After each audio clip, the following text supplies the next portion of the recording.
The Radio Memories Network is brought to you in part by Liberated Syndication. Podcast publishing made easy. Libsyn.com. That's Libsyn.com. Course heading, Captain.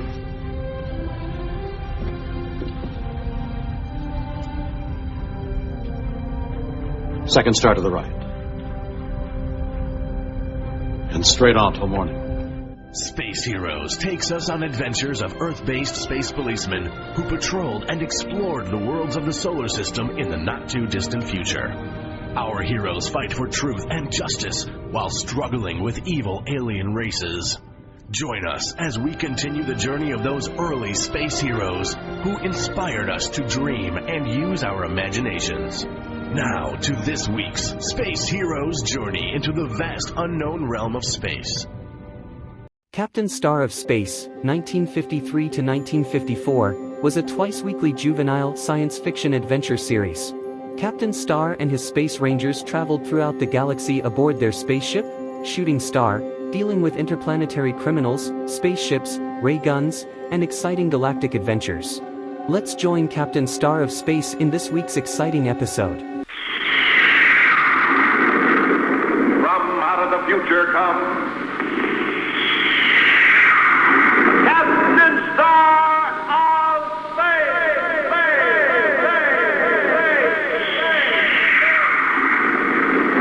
Roam the star worlds with Captain Starr, ace adventurer of space.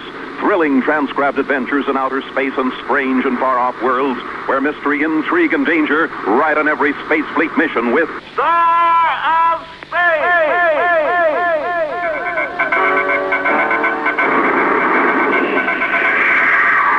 Nova City Space Station calling Captain Starr.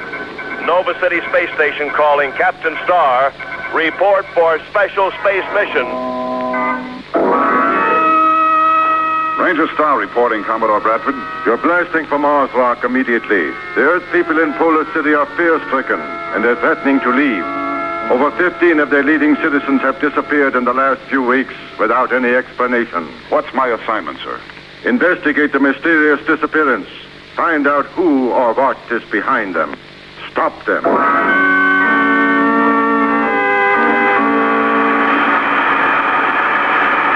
Shooting Star to Spaceport, Nova City, Earth. Spaceport, Nova City.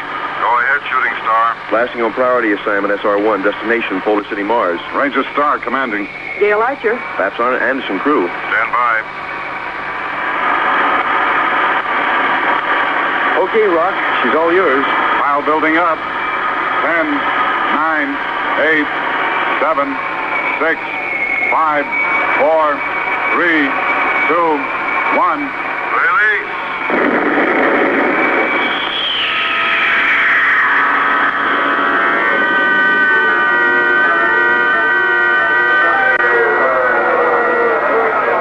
May I have your attention, please? Please!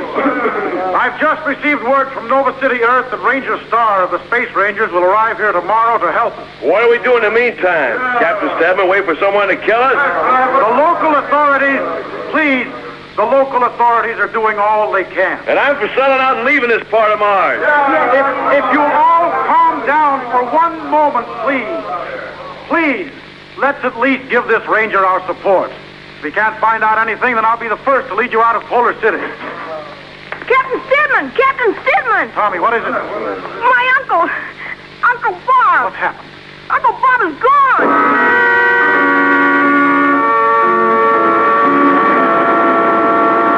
Shooting Star to Polar City, Mars Spaceport.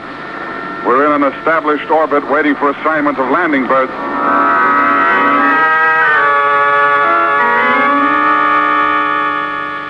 Robert Shane's disappearance brought the total of missing persons up to 16 among the Earth colony. And they've all disappeared without any logical explanation. I see. But how can people disappear in thin air, Captain Stedman? I wish I could answer that, Flaps. I understand that Tommy was with his uncle when he disappeared. According to Tommy, yes. Was there any reason to doubt him? You know how young children are. They have vivid imaginations. Yes. But Tommy was very broken up over his uncle's disappearance, wasn't he? I can understand why. Tommy's parents were killed by the Martians when the Earth people settled here. His uncle adopted him. Have you seen Tommy yet? No. Gail Archer, medical supervisor, member of our crew, is with him right now. We thought she could break the tension better. All I can suggest is that you listen to his story and draw your own conclusions. Oh, we intend to. Fantastic as it may sound, it could be true, I suppose. Most of the Earthmen here are farmers, aren't they? Yes. Polar City, as you know, is noted for its excellent farming area. This section being close to the polar cap makes it a perfect climate, not to mention the fact it provides us with the best land on the planet. Then it would be possible that the belt around the polar area could eventually make Earthmen on Mars self-sustaining as far as the food supply goes. Well, yes, eventually, but I don't see... What do you mean, Rock? Well, whoever controlled the food supply on Mars could control the people. Is that correct, Captain Stedman? I never thought of it, but yes, I guess you're right. Then someone or something is trying to scare the Earth people away from Polar City so they can take over the land. That's ridiculous. Oh, a hungry man will do anything for food, for his body, soul, or mind, Captain Stedman. Even kill.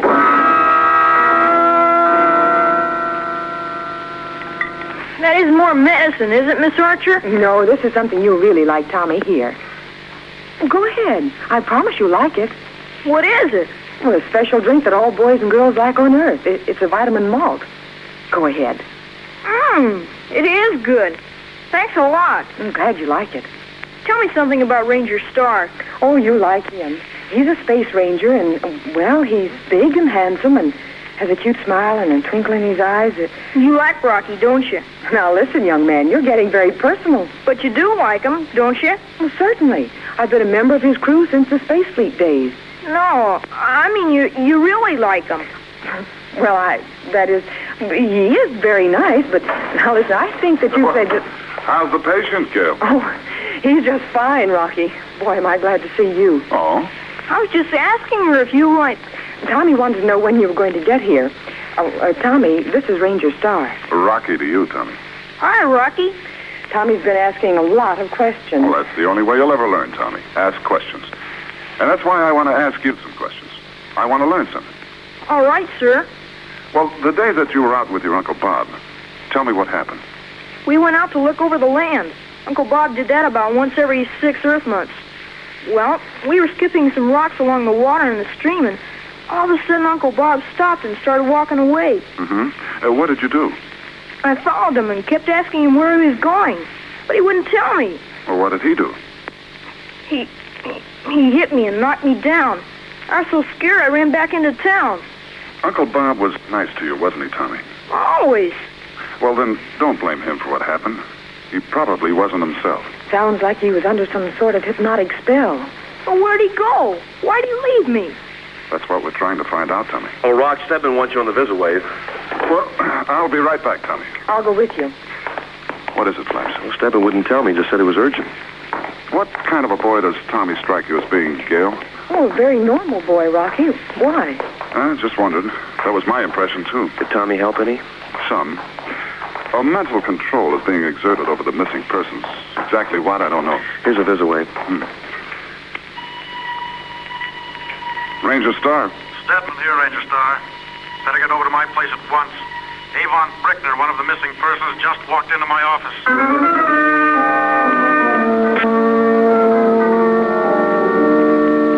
No, he walked in as if he'd never been missing. I asked him where he'd been, he just laughed. Did he say anything else?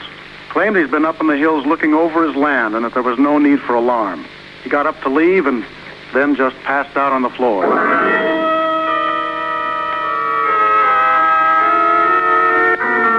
I sent Gail over to the hospital to talk to the doctor. Flaps is out at Brickner's home, standing guard. Why do you need a guard? Excuse me. Yes, Captain.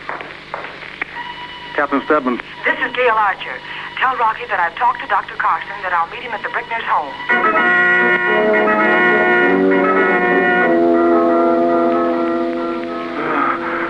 Just to look at him, Rocky, I'd say that he'd battled something both mentally and physically. And the hollows in his face are deep, but that could be from lack of food. Well, the doctor checked him over but couldn't find anything physically wrong. A case of shock is all he could call it. Did he find anything unusual on his person? Yes, here. In the palm of Brickner's hand. Looks like a burn. Well, that's what we thought at first, but it's more like a mark, a birthmark, a discoloration of the skin. That's odd. Burn looks like a diamond. It's almost a perfect shape. Well, what do you think it is? I don't know. Did you check with his wife to see if it could have been a birthmark? Mrs. Brickner was sent to bed by Dr. Carson. She was in a very nervous state. Well, nothing we can do here. Come on. Find anything?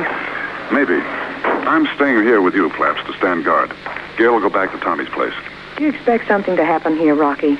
Avon Brickman's return seems more than just a coincidence. He disappeared once. It could happen again.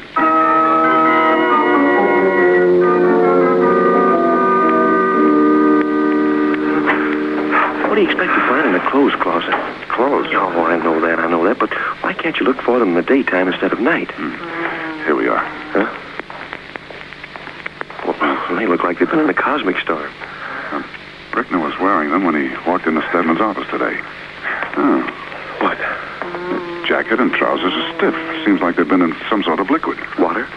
Well, it hasn't rained here in over an Earth week, and his boots are watermarked. Oh, what about the stream that Tommy told you about? Well, it doesn't seem to be. Hey, Rock. Somebody's at the window. Get your flash beam out. When I signal, turn it on.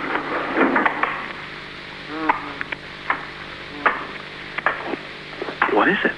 Quiet, Flaps. Hey, look. It's walking over to Brickner's bed. It looks like it's going to... Turn on your flash beam, quick! Don't blast, Flaps. Oh, but he's getting away. We don't want to kill intelligent life unless we have to. But what was it? Well, it looked like a small-sized version of a Martian. We won't say anything about this, Flaps. I just soon forget about it. Just hope we don't meet up with another one. We'll probably meet up with quite a few of them before this assignment is over.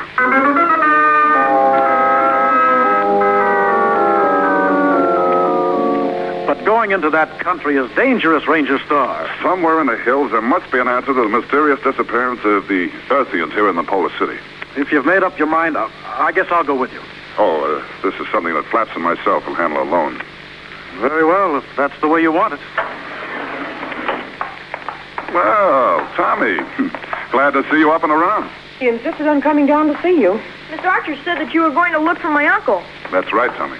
I want to go, Rocky. Please let me. Well, I'd like to, but, well, it might be dangerous. That it isn't exactly the kind of a job for a young man like yourself to be doing.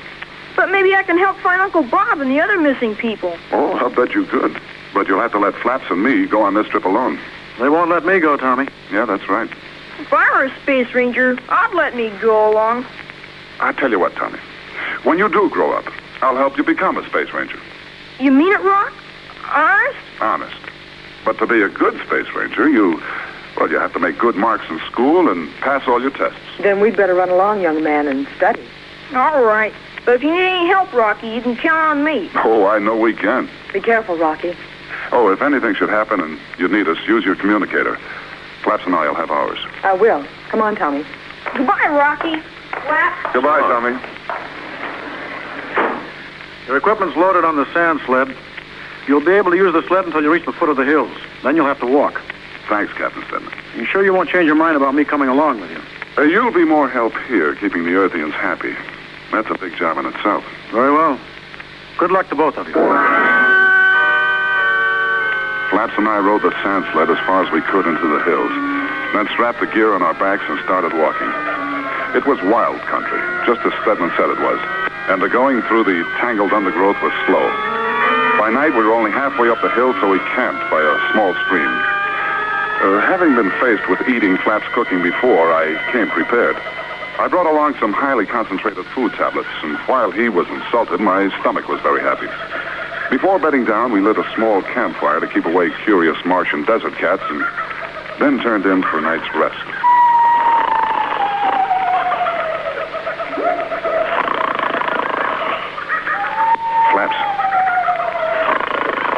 Flaps, wake up. Flaps! Huh? What's going on? We have a visitor. Over in the bushes. Huh? Get your blaster. Go around one side, I'll go around the other. Now be careful. Come on out or I'll blast. I'll count up to 3, then start blasting. 1, 2... Don't blast, Rocky. It's me.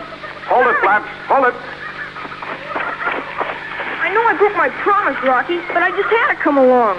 But how did you get here? I hid in the back of your sand sled. Oh, why didn't we see you? When you stopped, I climbed out and then followed along behind. Jumpin' Jupiter. Tommy. Hello, Ranger Flaps. Hi, kid. Do I have to go back, Rocky? Well, you can't go back tonight. Oh. We'll contact Gail on the communicator the first thing in the morning, and then we'll see if you can stay or not. And right now, say your prayers and get some sleep.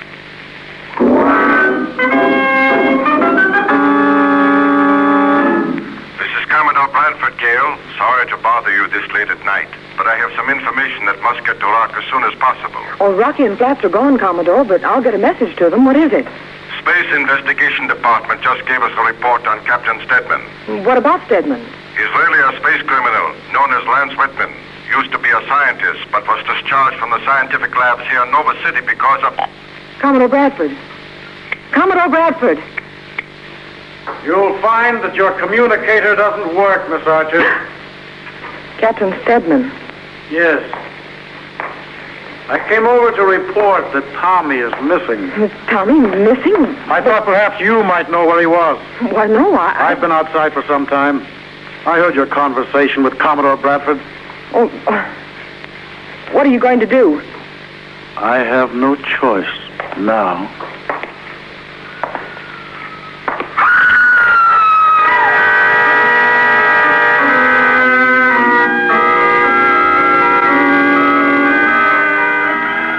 Well, how do you feel after a good breakfast, Tommy? Fine, Rocky. Yeah. Nothing like a good breakfast to give you a good start in the day. You remember that. I will. I don't understand it, Rock. Understand what, Flash? Well, my communicator doesn't work. Tried everything. Well, then use mine. I did. It doesn't work either. Well, they were both checked before we left Stedman's. Yeah, well, whoever checked them to be sure they wouldn't work. Flaps took one of the communicators apart and found the microtube missing. Now we were out of communication with Gail and had no way of knowing what was going on in Polar City. Get the gear together, Flaps. We're going back to Polar City now. Right. Rocky! Rocky, help! I spun around fast in the direction of Tommy's frantic voice and started running to help him. Down by the edge of the stream, I saw one of the funny Martian men Flaps and I had seen before. He had Tommy in his arms. I grabbed him and spun him around. He might have been small, but he was fast and strong. I was on the ground now with the Martian on top of me. His hands were around my throat, and I was struggling to break his grip. Hey, what in the universe happened? He grabbed Tommy and I was running away. Well, that's the same kind of creature we saw at Brickner's house. Yeah, I told you. We'd be seeing a lot more of them. Well, where's Tommy? He was just here a few seconds ago. He's not here now. Tommy! Tommy! There he is, Rock. Look, he's walking down the middle of the stream. Tommy! Just a minute! Great day in the universe. Look at him. He's way out of this world. Don't touch him, Flash. Well, shouldn't we do something? Tommy's all right, I'm sure, but in some sort of a trance. Oh, what's he holding in his hand? Looks like a necklace or a charm. Hey, I remember now. That native had something around his neck. I was on the ground and suddenly I felt weak and... that's it, Flash. The necklace had a purple ornament on it. That's the piece that hypnotizes victims, and through it, a mental power controls them. Well, what do we do about Tommy? Follow him.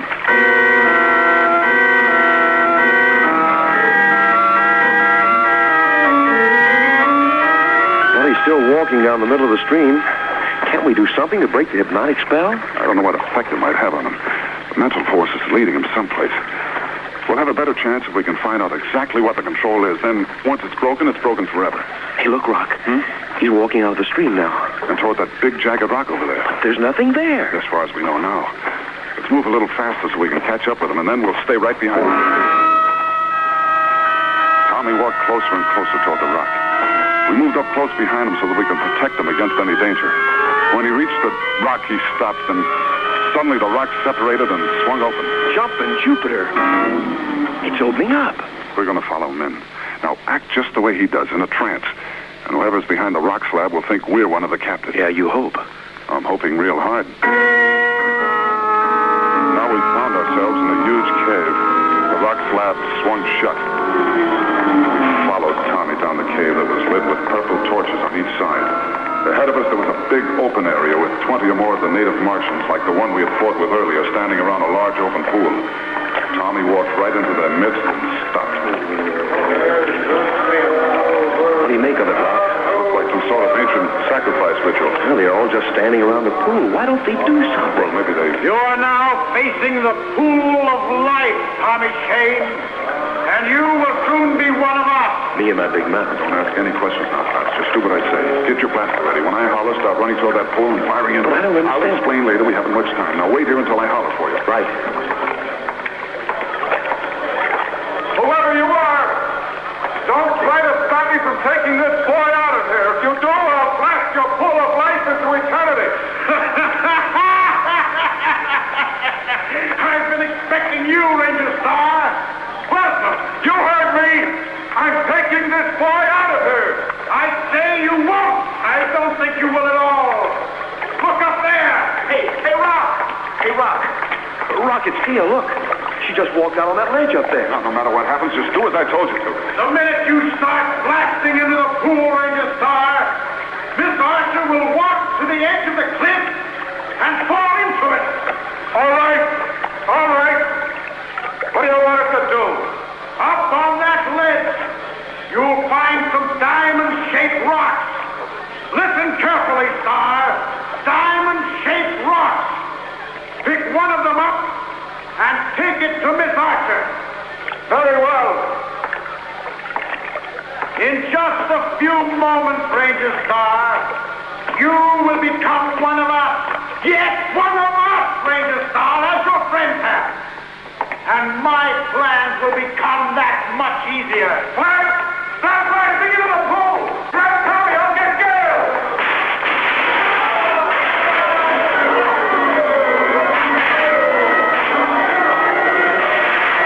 Let's go, Clark, before the place is hands up. No, you can't get one of my words. I've been years trying to protect my people. Come back.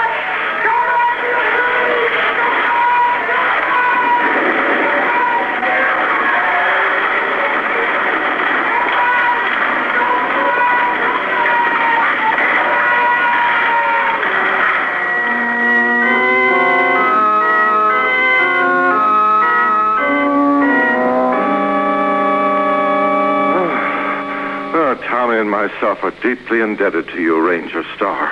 We sure are, Rocky. Thanks an awful lot for saving my Uncle Bob. Remember what I told you, Tommy. Study real hard, and when you grow up, I'll see to it that you're a space ranger. That'll be repayment enough for me. A shooting star ready to blast, Rock. Okay, we're coming. Come on, Gail. Goodbye, Tommy.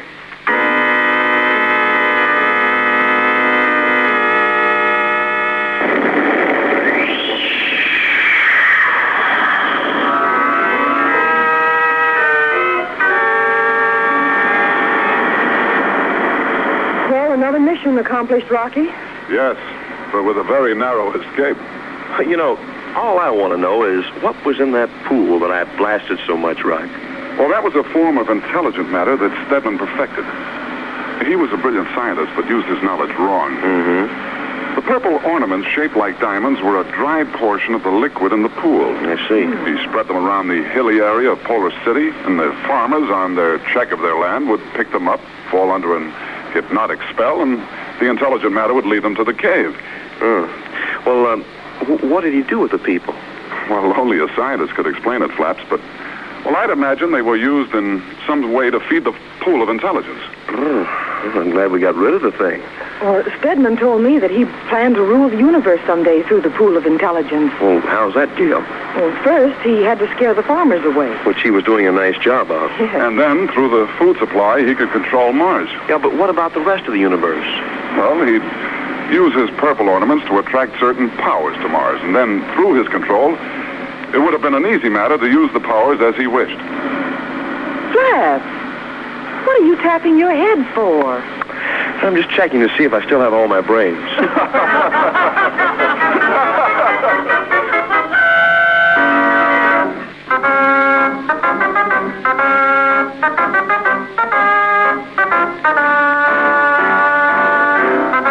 Captain Starr of the Space Fleet is based on characters created by Tom Hubbard and written for radio by Tom Hubbard and Fred Eggers.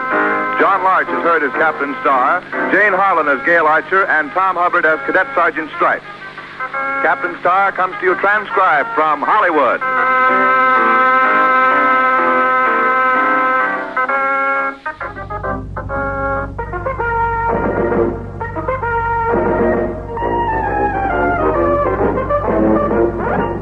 That's all all for today, boys and girls. Be sure and join us next week for some more Saturday morning adventures.